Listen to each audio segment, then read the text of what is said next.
Bismillahirrahmanirrahim. Assalamualaikum warahmatullahi wabarakatuh. Alhamdulillahirabbil alamin wassalatu wassalamu ala asyrafil anbiya'i wal mursalin sayyidina wa maulana Muhammadin wa ala alihi wa sahbihi ajmain, amma ba'du.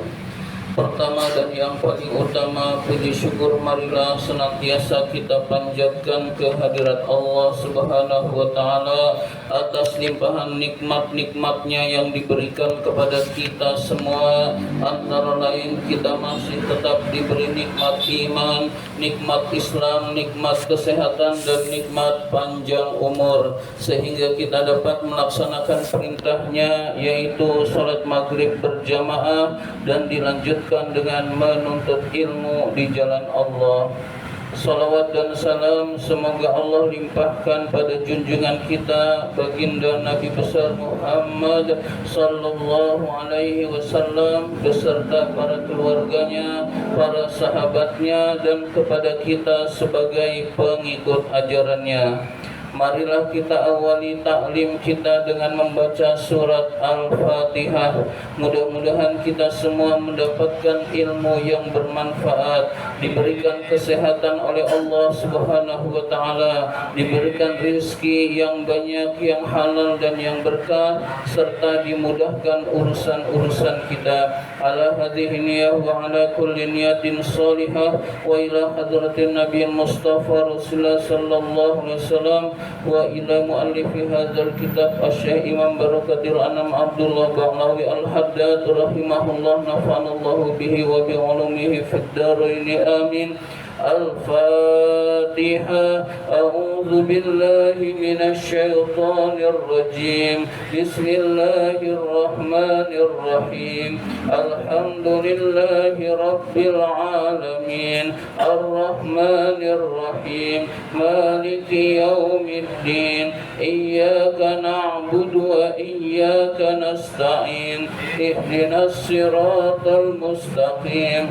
Siratal ladzina أنعمت عليهم غير المغضوب عليهم ولا الضالين آمين.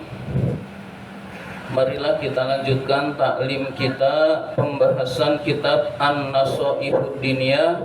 Sekarang masih halaman 100. Halaman 100. 1, 2, 3, 4, 5, 6, 7, 8, 9. Baris ke-9 dari atas. Baris ke-9 dari atas. Bismillahirrahmanirrahim.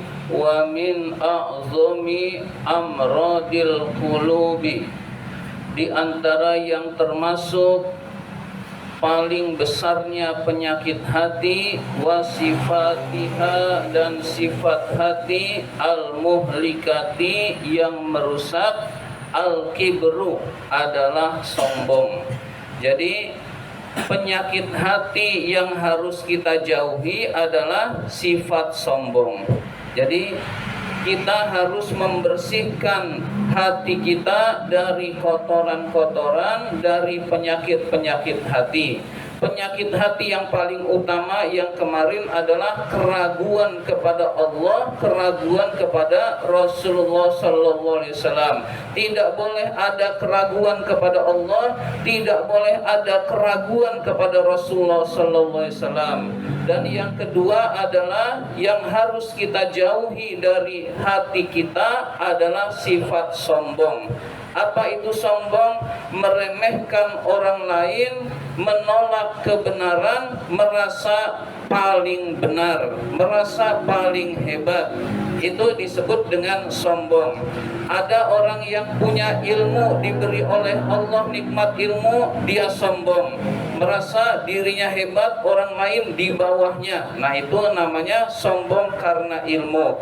Ada lagi orang yang diberi harta, lalu dia sombong, meremehkan orang lain, menganggap dirinya hebat dengan hartanya, lalu meremehkan orang-orang fakir miskin, itu namanya sombong dengan harta. Ada lagi orang yang diberi kedudukan, pangkat dan jabatan lalu merendahkan orang lain, itu namanya sombong dengan pangkat dan jabatan. Artinya Allah memberikan anugerah nikmat lalu dia merasa hebat, lalu meremehkan orang lain dan menolak kebenaran. Itulah kesombongan, hadirin sekalian. Maka kita harus menyadari bahwa segala sesuatu itu pemberian Allah, sehingga kita tidak pantas untuk sombong, hadirin sekalian. Wahwa, sombong itu min sifatis syayatin, termasuk sifat dari setan, termasuk sifat dari iblis laknatullah alaih. Iblis itu tadinya hadirin sekalian ahli ibadah, ibadahnya melebihi malaikat. Jadi iblis itu awalnya ahli ibadah, makhluk yang paling tekun ibadah, melebihi para malaikat. Lalu dia sombong, disuruh sujud kepada Nabi Adam, disuruh sujud oleh Allah kepada Nabi Adam, dia nggak mau. Saya diciptakan dari cahaya, dari api atau dari cahaya, saya lebih mulia daripada Adam. Lalu anak kemarin sore, lalu saya sujud kepada anak kemarin sore. Lalu dia menentang perintah Allah, lalu dia durhaka kepada Allah Subhanahu wa ta'ala. Jadi asal mula kesombongan itu adalah iblis atau setan, hadirin sekalian. Wa qala ta'ala, Allah Subhanahu wa ta'ala berfirman fi iblis, menerangkan tentang iblis, Allah ini yang dilaknat oleh Allah. Firman Allah, aba wastakbara wa kana minal kafirin. Aba, iblis itu durhaka. Durhaka maksudnya tidak mau sujud kepada Nabi Adam padahal diperintahkan oleh Allah. Wastakbara, dan sombong. Wa kana minal kafirin, dan dia termasuk orang-orang kafir. Jadi iblis itu termasuk orang yang kafir, hadirin sekalian. Penyebab dia tidak melaksanakan perintah Allah karena dia sombong, hadirin sekalian.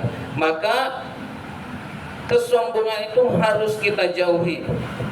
Maka itu adalah sifat dari setan atau iblis, hadirin sekalian, dan itu sangat dibenci oleh Allah. Ada orang yang durhaka karena hawa nafsu, ada orang yang durhaka karena sombong. Kalau karena sombong biasanya dia sulit diampuni oleh Allah. Tapi kalau karena hawa nafsu biasanya diampuni oleh Allah. Saya nggak sholat. Kenapa nggak sholat? Males. Lalu dia pengennya senang-senang. Nah ini namanya karena hawa nafsu. Kenapa kamu nggak sholat? Saya sudah hebat. Nah itu berarti orang yang seperti itu biasanya sulit untuk bertaubat kepada Allah Subhanahu wa ta'ala, dan itulah yang dilakukan oleh setan. Iblis di surga dikeluarkan dari surga, hadirin sekalian, karena kesombongannya. Nah kita masih di dunia, jangan sampai kita sombong, hadirin sekalian. Kalau dikeluarin ke dunia, kemana, hadirin sekalian? Wal mutakabbiru, orang yang sombong itu bahidun, sangat dibenci, ilallahi ta'ala, oleh Allah ta'ala. Jadi orang yang sombong itu sangat dibenci oleh Allah. Kama qala ta'ala, sebagaimana Allah Subhanahu wa ta'ala berfirman, innahu, sesungguhnya dia, la yuhibbul mustakbirin, tidak menyukai orang-orang yang sombong. Jadi Allah sangat benci kepada orang yang sombong. Kita tidak boleh sombong, hadirin sekalian. Baik sombong karena harta, baik sombong karena amal soleh, baik sombong karena ilmu, baik sombong karena pangkat dan jabatan. Jadi kita merasa hebat, meremehkan orang lain, maka itulah sifat sombong, hadirin sekalian. Harus kita jauhi. Innallaha, sesungguhnya Allah, la yuhibbu, tidak menyukai, kulla mukhtalin fakhur, setiap orang yang sombong dan membangga-banggakan dirinya. Jadi membangga-banggakan dirinya, saya nih paling alim di sini nih. Nah, maka itu sombong hadirin sekalian. Membangga-banggakan diri dibenci oleh Allah. Meskipun dia ahli agama lalu sombong, dibenci oleh Allah Subhanahu wa taala. Nah, ya, begitu juga nikmat-nikmat Allah yang lain kita tidak boleh sombong. Kalau kita menyadari itu anugerah Allah. Misalkan saya diberi anugerah bisa baca kitab, itu anugerah Allah. Mau Allah cabut juga bisa hadirin sekalian. Saya diberi kekayaan, lalu sombong kekayaannya mau dicabut oleh Allah, seketika itu juga sangat bisa hadirin sekalian. Ada orang yang diberi kepintaran, lalu dia sombong, mau dicabut oleh Allah kepintarannya, jadi orang gila, sangat mudah bagi Allah Subhanahu wa taala hadirin sekalian. Maka kita harus menyadari ini anugerah Allah untuk menguji saya, apakah saya syukur atau kufur terhadap nikmat Allah. Wal khailau, sesungguhnya orang yang sombong, wal fakhru, dan membangga-banggakan diri, min awsafil mutakabbirin, termasuk sifat orang-orang yang takabur.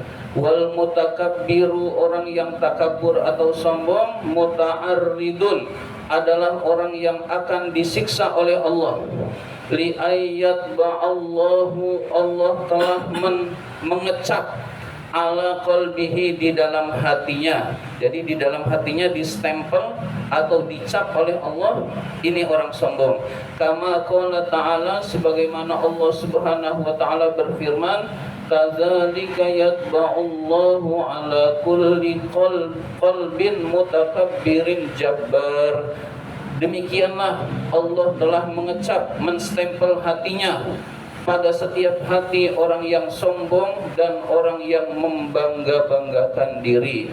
Jadi yang pantas membangga-banggakan diri itu hanya Allah, karena semua milik Allah, semua ciptaan Allah. Maka manusia tidak boleh takabur atau membangga-banggakan diri hadirin sekalian. Merasa berilmu lalu dia nggak ngaji, merasa hebat lalu dia tidak ibadah. Nah, itu pun bagian dari kesombongan hadirin sekalian. Wal mutakabbiru, orang yang takabur, masrufun, adalah orang yang menolak an ayatillahi, ayat-ayat Allah. Jadi orang yang sombong itu di antara cirinya menolak ayat-ayat Allah. Kama qala ta'ala, sebagaimana Allah Subhanahu wa taala berfirman, sa'asrifu an ayati alladzina yatakabbaruna fil ardi bighairil haqqi. Orang-orang yang sombong itu menolak ayat-ayatku di muka bumi ini bighairil haqqi, tanpa kebenaran. Jadi yang penting dia tolak ayat Allah, tidak menggunakan hujah atau bukti, itu adalah bukti dari kesombongan hadirin sekalian. Wa qala Rasulullah sallallahu alaihi wasallam, Rasulullah sallallahu alaihi wasallam bersabda, yaqulullahu ta'ala, Allah Subhanahu wa taala berfirman. Ini firman Allah, tapi ada qala Rasul, berarti hadis qudsi hadirin sekalian. Al-kibriya uridai, kesombongan itu adalah pakaianku. Wal azamatu izari, dan keagungan itu adalah sorbanku. Faman naza'ani, barang siapa yang menggunakannya, wahidan, salah satu, minhuma, dari keduanya, alqaituhu finnar, akan aku jebloskan orang itu, akan aku masukkan orang itu ke dalam neraka. Jadi keagungan itu milik Allah, kehebatan itu milik Allah, kesombongan itu milik Allah. Kalau orang menggunakan kesombongan, maka Allah akan masukkan orang tersebut ke dalam neraka. Na'udzubillah min dzalik. Mudah-mudahan kita dianugerahkan oleh Allah hati yang bersih, hati yang jauh dari sifat kemusyrikan, dan hati yang jauh dari sifat kesombongan hadirin sekalian. Amin ya rabbal alamin. Allahumma inna na'udzubika min ilmin la yanfa, wa wa qalbin la yakhsha wa amalin la yurfa wa du'ain la yusma. Amin ya rabbal alamin. Wa billahi taufiq wal hidayah. Wassalamualaikum warahmatullahi wabarakatuh. Waalaikumsalam.